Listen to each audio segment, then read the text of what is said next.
égalité de deux vecteurs.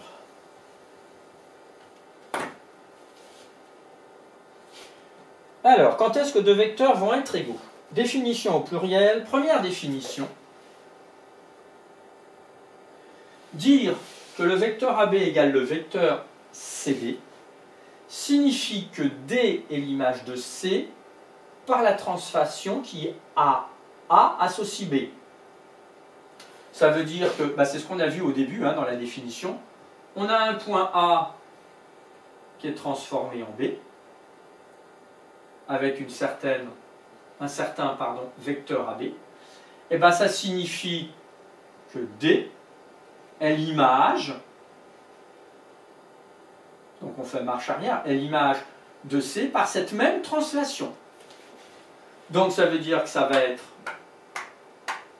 parallèle, donc de même direction, ça va être de même sens, et ça va être de même norme. Deuxième définition, deux vecteurs sont égaux quand ils ont même direction, même sens et même norme. Ça, c'est à savoir aussi par cœur.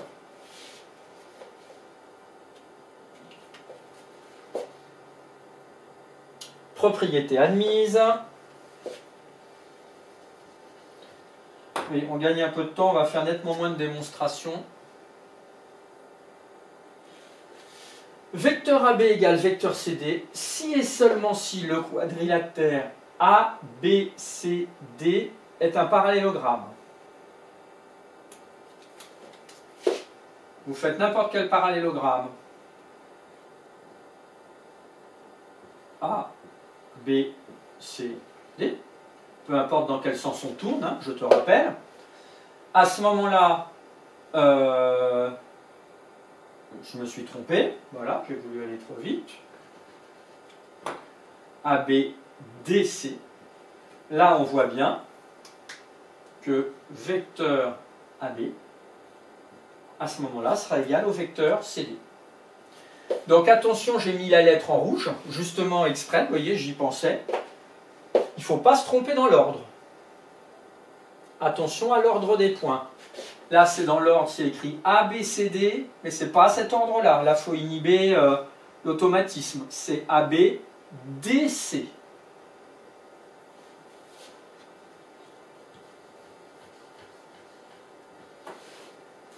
Éventuellement aplati, comme on l'a vu avant.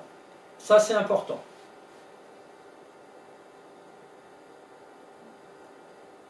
Alors, on va se faire un schéma. Tu prends ton quadrillage. Tu te traces un vecteur AB qui soit à peu près comme celui qui est fait ici. Tu peux prendre le même nombre de carreaux. C'est pas mal. Et donc, on va tracer un vecteur CD qui lui est égal. Donc à ce moment-là, vous voyez bien, grâce au pointillé, que c'est un parallélogramme. On voit qu'ils ont même direction, puisque c'est parallèle.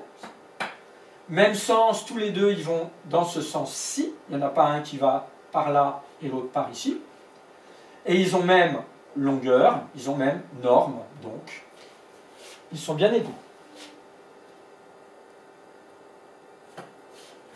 Définition.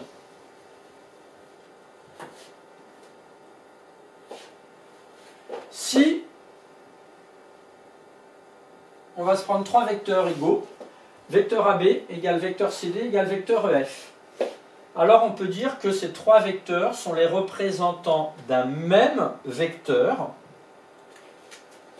petit u, une lettre minuscule ici. Vous allez voir, ça peut faire gagner du temps dans certaines situations. Ça existe, on parle de représentant d'un même vecteur petit u. On va faire un schéma dans quelques secondes. C'était une ligne. Le vecteur opposé au vecteur GH, c'est le vecteur HG, ou moins GH. Le moins, il n'est pas sous la flèche. Ça, c'est important. On va voir aussi une illustration juste après. Vecteur opposé. Donc on va utiliser encore ton quadrillage. Un vecteur AB, un vecteur CD qui lui est bien égal, et un vecteur EF qui lui est bien égal. On a bien 3 vecteurs égaux. Ils sont parallèles, ils ont le même sens, et ils ont la même norme, la même distance. À ce moment-là, on peut tracer à côté un petit vecteur U, et ces 3 vecteurs sont bien des représentants de son vecteur petit u.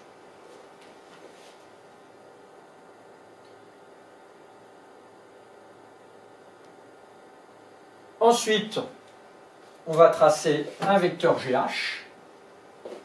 On part bien de G pour aller vers H. Et donc son vecteur opposé, c'est le vecteur HG.